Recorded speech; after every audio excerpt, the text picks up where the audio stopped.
Welcome to episode 40, Dhirubhai Ambani from gas station attendant to the richest man in India. This is an outline of episode 40. There are 5 reasons why we study Dhirubhai Ambani. First, he's the greatest Indian entrepreneur since independence. Second, he was the richest Indian when he died in 2002. Third, he started with zero money, zero connection, and not much education. Fourth, through him, we can learn how to deal with the stifling government bureaucracy. Fifth, he spreaded the wealth.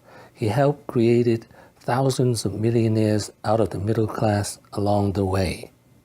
Part 1, the early years. He's from Gujarati, India. Dhirubhai Ambani was born to Hirachand Govardhan Das Ambani and Jamna Bain in the village of Chorwad, Junagadh district. It is more like a fishing village today. His father was employed as a school teacher, while his mother was a homemaker. Here it is from the inside. This is the living room for the big city, Junagadh. Here it is. This is the one of the entrance gates to this. We say, hey, did you know that this is the place where Dhirubhai Ambani went to high school? Part 2, the Aden years, 1948 to 1957, age 16 to 26. Conditions forced him to take a job, and he started working as a petrol pump attendant and then as a clerk in an oil company. Later, he went to Aden in Yemen and took up a clerical job at Bessie & Company, which was one of the largest transcontinental trading firms. Curious to learn the tricks of the trade, he soon started working simultaneously for a Gujarati trading firm. It was there he learned accounting, bookkeeping, and preparing shipping papers and documents. He also acquired the skill of dealing with banks and insurance companies. Meanwhile, Yemeni movement for independence curtailed opportunities for Indians living in Aden. Thus, he moved back to India in 1958 and Part 3, arriving in Bombay. Dhirubhai Ambani had when he set out to work his way for a living in the lanes of Bombay way back in 1958. He got married, had kids. He settled as a spice trader under the name Reliance Commercial Corporation. He said, the secret of my success was to have ambition and know the minds of men. From the greedy politicians, he got the import license of rayon. Because of the import license, the import of rayon could be as high as 300%. From being a spice dealer to a cloth merchant to a textile producer. From the bureaucrats, he won the right to build big factories. And so Ambani decided to do something completely crazy. He went into the textiles sector. Now, textiles was the most highly regulated sector of all the Indian economy because the Indian government was terrified about putting the small-scale weaving, handloom, cotton producers in India, which made a giant part of Indian employment.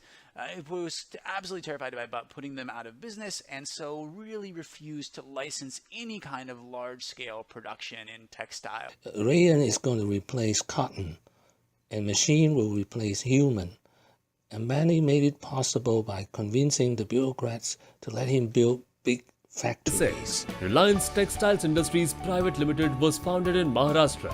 Though it struggled in its early days with absolutely no takers, it slowly marched its way in the market by convincing the traders, and soon, Vimal became a major brand that Reliance created. The market for Vimal, the name of his fabric, grew and started expanding. Well, in no time, it became the finest and the best-selling fashion fabric. His company Reliance went IPO in 1977. Ford then decided to hold its first IPO. The initial public offering came in 1977 and it was a roaring success with 7-fold oversubscription. Over the period of time, the Reliance Industries diversified into other sectors such as power, retail, textile, energy and many others, which ultimately made it as one of the biggest conglomerates in the world. In 1986, he suffered his first stroke, which paralyzed his left face. In 1991, he started the most ambitious project of Reliance, Reliance Petroleum Refinery in Jamnagar, which is to become one of the largest refinery in the world. It was the profit of the oil refinery that eventually made Reliance the first Indian global 500 company. While the textiles department soared in 80s and 90s, there were simultaneous other developments happening in Reliance. 1991 saw Hazira petrochemical plant being commissioned, making their entry into petrochemicals and energy, and soon came Reliance Petroleum.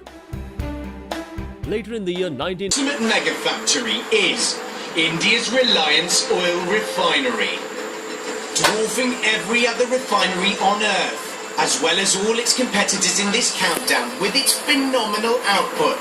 This is a factory that is unlikely to be matched, ever. This oil refinery takes oil refineries to a completely new level.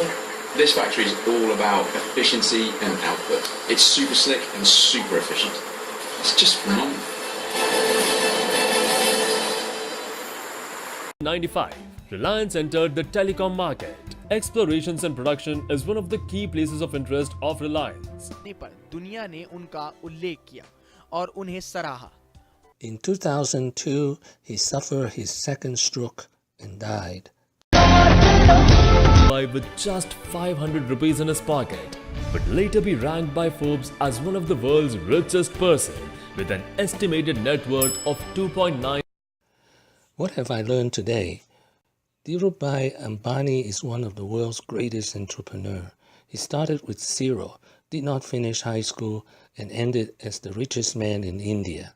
On the way, he had to fight a stifling bureaucracy and a political system designed to make founding of new business extremely difficult.